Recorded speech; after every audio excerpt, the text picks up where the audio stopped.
नमस्कार, आप लाइव बिहार देख रहे हैं। मैं हूं राजमोहन तिवारी। देखिए, बिहार विधानसभा चुनाव से पहले नेता प्रतिपक्ष तेजस्वी यादव इन दिनों बिहार अधिकार यात्रा पर निकले हुए हैं। तमाम विधानसभा क्षेत्रों को घूमकर अपने पक्ष में जनता का माहौल बनाने की कोशिश कर रहे हैं। नीतीश सरकार के खिलाफ बिगुल फूंक रहे हैं। लेकिन इसी बीच लालू परिवार में विद्रोह का माहौल बन गया है। किस कारण? तो नाम है संजय यादव। संजय यादव भी इस बिहार अधिकार यात्रा में हैं और तेजस्वी यादव के साथ कदम से कदम मिलाकर चल रहे हैं। लेकिन इसी बिहार अधिकार यात्रा की एक तस्वीर जिसमें संजय यादव बिहार अधिकार यात्रा का जो रथ है, जिसमें तेजस्वी यादव फ्रंट की सीट पर बैठते हैं, उस सीट पर बैठे दिखाई दिए। बस यहीं से संजय यादव के खिलाफ सोशल मीडिया पर माहौल बनना शुरू हो गया। कहा यह जाने लगा कि अब संजय यादव आरजेडी में अपने नेता से भी खुद को ऊपर रखते हैं, इसीलिए तो फ्रंट की सीट पर, नेता की सीट पर बैठ गए। यह सोशल मीडिया पर पोस्ट कई लोगों के द्वारा किया गया और उसी में से एक पोस्ट को लालू यादव की बेटी यानी कि तेजस्वी यादव की बड़ी बहन रोहिणी आचार्य ने भी शेयर किया है। रोहिणी आचार्य राजनीति से अछूती नहीं है। पिछली बार लोकसभा का चुनाव भी उन्होंने सारण से लड़ा है आरजेडी के टिकट पर और हमेशा सोशल मीडिया पर सक्रिय रही हैं। लेकिन इन दिनों लगता है कि लालू परिवार में माहौल गर्म है। संजय यादव के खिलाफ लालू परिवार में माहौल बनना शुरू हो गया है। कहा यह भी जाता है कि संजय यादव को लेकर आरजेडी के कार्यकर्ता और समर्थक भी नाराज रहते हैं उनके व्यवहार को लेकर। राज्यसभा के सांसद वो हैं। क्या सचमुच संजय यादव के खिलाफ और अब लालू परिवार में विद्रोह की स्थिति है? हम बातचीत करेंगे। हमारे साथ वरिष्ठ पत्रकार प्रवीण बागी जी हैं। कैसे देखते हैं, क्योंकि रोहिणी आचार्य का सीधा अटैक संजय यादव पर कई मायने में बहुत बड़ा है। ये बहुत स्वाभाविक है, ये कोई नई बात नहीं है।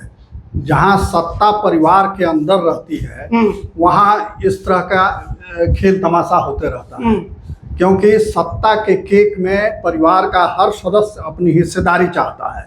जिसको हिस्सेदारी नहीं मिलेगी वो नाराज होगा, मुंह फुलाएगा।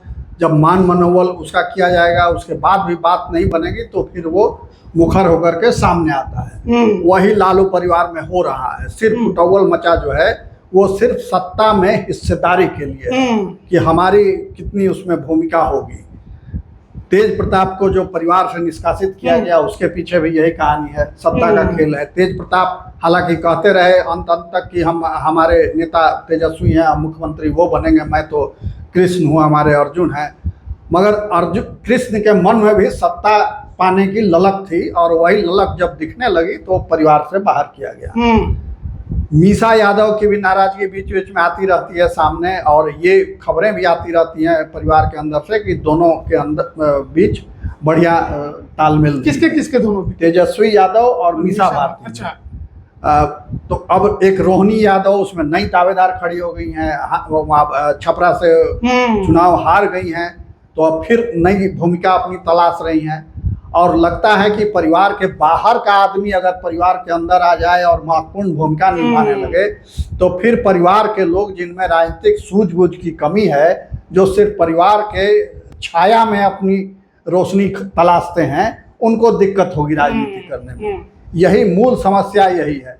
एक समय ऐसा ही विवाद हुआ था लालू प्रसाद यादव और नीतीश कुमार में। दोनों ने मिल करके कांग्रेस के खिलाफ लड़ाई लड़ी और फिर सत्ता में जब आए तो लालू प्रसाद सर्वाधिकारवादी बन गए और उन्होंने अपने साथियों को महत्व देना बंद कर दिया। पूछ उनकी कम हो गई तो नीतीश और उनके साथ के लोगों ने अलग पार्टी बना ली, समता पार्टी बनाई। तो सत्ता जहां जाता है और सत्ता के साथ सत्ता पाने के लिए जो लोग ललायित रहते हैं वो नहीं चाहते कि सत्ता किसी दूसरे के हाथ में जाए। तो सत्ता का केक सबको बांटना ही पड़ता है, नहीं बांटिएगा तो यही हालत होगा जो अभी हो रहा है परिवार में। मगर ये बात भी तय है कि इस विरोध का कोई मायने नहीं है। अच्छा। क्योंकि तेजस्वी यादव ने अपने को नेता के रूप में स्थापित कर लिया है। मगर न तो मीसा भारती नेता के रूप में अपने को स्थापित कर पाई हैं, न ये तेज प्रताप यादव स्थापित कर पाए हैं। तेज प्रताप यादव तो एक बहुरूपिया की छवि बन गए हैं, हास्य के पात्र बने हुए हैं, कोई गंभीरता से उनको लेता नहीं। और तीसरी जो रोहिणी आचार्य जो हैं, तो ये भी कोई अपनी छवि नहीं बना पाई हैं। हाँ, ये ट्विटर में बहुत आगे हैं, एक्स पर पोस्ट करते रहती हैं, तीखा उस पर व्यंग्य करते रहती हैं, वो भी कोई बहुत शालीन भाषा का इस्तेमाल नहीं करती हैं। तो ये स्थिति है। तो तेज प्रताप को, तेजस्वी यादव को ये लोग, इन लोगों की नाराजगी से कोई बहुत असर पड़ने वाला नहीं है, क्योंकि लालू के उत्तराधिकारी के रूप में वो स्थापित हो चुके हैं और लालू का पूरा बरद हस्त उनको हासिल है। और रही बात संजय यादव की, तो संजय यादव खोज थे अभिमन्यु यादव के। अभिमन्यु यादव हैं राम कृपाल यादव के पुत्र, जो टीम अभिमन्यु के नाम से चलाते हैं। तो वो पहले उनकी टीम में थे, उनके साथ काम करते थे संजय यादव। फिर बाद में जब वो चले गए उधर भाजपा में चले गए राम कृपाल यादव, तो वो फिर खटपट हुआ कुछ, तो उसी समय संपर्क हुआ था तेजस्वी यादव से, तो इधर फिर आ गए। हरियाणा के हैं, हरियाणा के लोग वैसे भी बहुत तेज तरार और दिमाग वाले होते हैं, तो उन्होंने पूरा ग्रिप में ले लिया तेजस्वी यादव को। और तेजस्वी यादव का जो विकास हुआ है, जो नेता विपक्ष के रूप में जो उनकी छवि निकली है, उसके पीछे कहा यह जाता है कि संजय यादव का बहुत बड़ा हाथ है। उन्होंने तेजस्वी को भाषण देने की कला सिखाई, तथ्यों के साथ बोलने की कला सिखाई, और कैसे बिहेव करना है वो सिखाया। मगर ये जरूर है कि वो एक तरह से उनके बंदी हो गए हैं। अगर तेजस्वी के पास आपको जाना है तो भाया संजय यादव, डायरेक्ट रास्ते बंद हैं। लालू जी जिस तरीके के राजनेता थे, तेजस्वी वैसा नहीं बन पा रहे। उनका एक हिस्सा भी नहीं, एक हिस्सा भी नहीं। डायरेक्ट जो मिलाप है जनता से, लालू यादव के पास जाने के लिए किसी को भी भाया मीडिया की जरूरत नहीं होती। उनका दरवाजा हमेशा खुला रहता था और कोई भी जा करके मिल सकता था आसानी से। ना कोई पहरेदारी इतनी, ना कोई इतना सख्त जांच पड़ताल, ना कुछ ये। अब तो अभी जो मुख्यमंत्री नीतीश कुमार हैं एकदम किले में रहते हैं, तो अधिकारियों से घिरे रहते हैं। पक्षी जो कहा जाता है, पक्षी का पंख मारना भी मुश्किल है, वो हालत है। तो लालू में जो क्वालिटी थी, वो अलग बात है कि वो भ्रष्टाचार में फंस गए और जेल चले गए, सब कुछ हुआ, मगर उनमें जो जन नेता की जो खूबी थी, वो बिहार के किसी नेता में आज नहीं। तो लालू यादव तक पहुंच पाना, उनके कद को प्राप्त कर पाना अभी संभव नहीं दिखता, उनके परिवार में भी नहीं और परिवार के बाहर भी नहीं। लेकिन जो संजय यादव को लेकर केवल परिवार में ही विद्रोह नहीं है, कार्यकर्ता और समर्थकों के अंदर भी विद्रोह है कि संजय यादव ने पूरी तरह से तेजस्वी यादव को अपने कब्जे में कर रखा है। अगर तेजस्वी से मिलना है, कोई बात कहनी है, तो बिना संजय यादव के आप कुछ कर ही नहीं सकते। टिकट बंटवारा करवाना है, संजय यादव का हस्तक्षेप होगा। प्रचार प्रसार कैसे होगा, संजय यादव का हस्तक्षेप होगा। तो कहीं ना कहीं नेताओं में, कार्यकर्ताओं में और परिवार में इस चीज को लेकर नाराजगी तो है, और ये फूटेगा भी। और नाराजगी होगी ही, मगर देखिए हर नेता को जो ज्यादा व्यस्त हो जाता है, उसको एक सहायक की जरूरत होती है, जो उसके कामों में मदद करे, लोगों से मिलवाने में मदद करे, उम्मीदवारों के चयन में मदद करे, जो जानकारी वो चाहता हो वो जानकारी उसको उपलब्ध कराए। तो उसमें संजय यादव माहिर हैं, इसलिए वो डिपेंड एक तरह से हो गए हैं, निर्भर हो गए हैं संजय यादव पर। अब पार्टी के बाकी कार्यकर्ताओं में कोई वैसी प्रतिभा नहीं दिखी होगी उनको। आज जो फ्रंट सीट पर बैठे संजय यादव, इसको आप कैसे देखते हैं? ये कोई इशू नहीं है, कोई इशू नहीं। फ्रंट सीट खाली था, वो बैठ गए। और तेजस्वी यादव को हटा के तो नहीं बैठे, ना तेजस्वी यादव उनकी सीट पर बैठे और ये उनकी सीट पर बैठे। गाड़ी खाली होगी, वो बैठ गए होंगे। हाँ, बाद में शिवचंद्र राम भी बैठे नजर आए। तब इसमें कोई इशू नहीं है, ये मन इसे इशू बना दिया। हाँ, इशू बना दिया गया। मन की भड़ास निकालने के लिए संजय यादव को मोहरा बनाया गया। तो और वो भी रोहिणी आचार्य का वो नहीं है, मैसेज नहीं है, वो कोई आलोक कुमार ने लिखा, उसको इन्होंने शेयर किया, आगे बढ़ा दिया। वो ये रोहिणी आचार्य ने इस बात पे सहमति जताई ना, सहमति जताई, तो वो खुद कहने की हिम्मत क्यों नहीं जुटा पाई?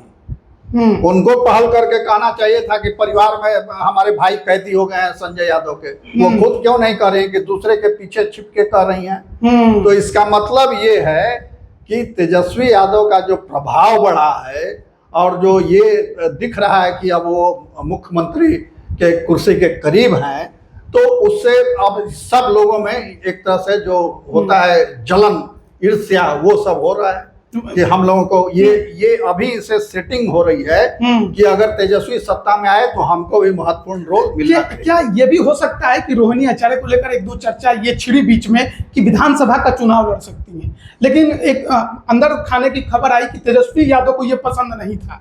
क्या संजय यादव की इसमें भूमिका थी कि वो नहीं चाहते थे कि रोहिणी आचार्य विधानसभा का चुनाव लड़े? नहीं, देखिए, परिवार से जब कोई एक आदमी आगे बढ़ जाता है तो नहीं चाहता कि परिवार के लोग फिर उसमें आए, क्योंकि परिवार का फिर दबाव उस पर काम करेगा। अगर मान लीजिए रोहिणी आचार्य विधायक बन गई तो फिर दबाव होगा कि मंत्री बनाइए, तो वो अपने हिसाब से काम करेंगी, वो मुख्यमंत्री के अधीन रहेंगी नहीं, उनकी बात सुनेंगी नहीं, फिर उनको कंट्रोल करना मुश्किल होगा। तो इसलिए जो नेता हैं वो पूरी आज़ादी चाहता है अपने कामकाज में। हालांकि ये लोकतंत्र के लिए अच्छा नहीं है, सबको साथ लेके मिला करके चलने की बात होनी चाहिए, लोकतंत्र तो यही कहता है। मगर अब लोकतंत्र की वो भावना जो है वो सिर्फ कहने की है।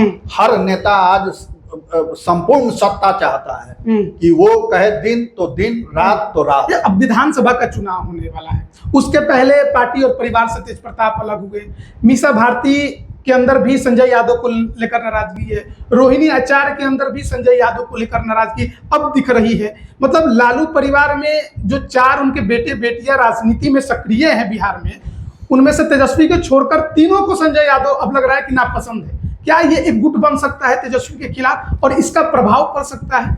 देखिए, ये सब लोग किसकी रोशनी से प्रकाशित हुए हैं? लालू यादव। तो लालू यादव का पूरा समर्थन और आशीर्वाद तेजस्वी के साथ है। ये लोग चूंकि अब वो पिता हैं, थोड़ा जिद करेंगे, ये करेंगे, तो दे दिया कि भाई चलो तुम एमपी लड़ जाओ, तुम वहां लड़ जाओ, तुम वहां लड़ जाओ। मगर इनमें वो कैलिबर नहीं है जो तेजस्वी यादव ने प्रदर्शित किया। वो क्षमता इनके अंदर नहीं है। क्षमता रहती तो तेज प्रताप यादव की आज ये स्थिति नहीं होती। उनको भी मंत्री बनाया गया था, क्या कर लिया उन्होंने? कोई अनोखा काम किया? कुछ अपनी इमेज वो बना पाए मंत्री के रूप में? नहीं बना पाए। तो इससे ये लगता है कि आप ठेल के किसी को नेता नहीं बना सकते। एक हद तक बना सकते हैं, एमपी एमएलए बनाना आपके बस में, वो कर देंगे आप। मगर वो बाकी का जो उसका प्रभा मंडल है वो उसको खुद बनाना पड़ता है, और इसमें परिवार का कोई सदस्य उतना प्रतिभाशाली नहीं। आप ये मान रहे हैं कि कोई कितना भी मुंह फुला ले, तेजस्वी यादव और संजय यादव अलग नहीं होने वाले? नहीं, अब कल क्या होगा ये कहना मुश्किल है। हो सकता है कि वो खुद नाराज हो जाए तेजस्वी यादव किसी बात पर संजय यादव के, लेकिन तो अभी तो नहीं लगता। अभी तो उनके खासम खास हैं, वो रहेंगे अभी तो, ऐसा लग रहा है। हाँ, अभी तो लग रहा है। अभी कोई मतभेद उनके बीच नजर नहीं आ रहा है। तो देखिए, हम लोग बातचीत कर रहे थे संजय यादव की भूमिका को लेकर आरजेडी के अंदर और तेजस्वी यादव को नेता बनाने को लेकर। पार्टी के अंदर और परिवार के अंदर जिस प्रकार से तीखा हमला ऐसा लग रहा है कि छुप छुपा कर किया जा रहा है, उसका ज्यादा असर तेजस्वी यादव पर पड़ता नजर नहीं आएगा। अब चुनाव के समय यह माहौल और बिगड़ेगा, ठीक होगा, यह तो आने वाले वक्त में पता चलेगा। लेकिन जिस तरीके से सोशल मीडिया पर संजय यादव को लेकर एक माहौल बनाने की कोशिश की गई है, संजय यादव को विलन दिखाया गया है कि वो तेजस्वी यादव से भी खुद को ऊपर देख रहे हैं। इस पर वरिष्ठ पत्रकार प्रवीण बागीसी का क्या राय था वो भी आपने सुना। आप इस पर क्या राय रखते हैं कमेंट करके जरूर बताइएगा। आप सभी का बहुत बहुत धन्यवाद।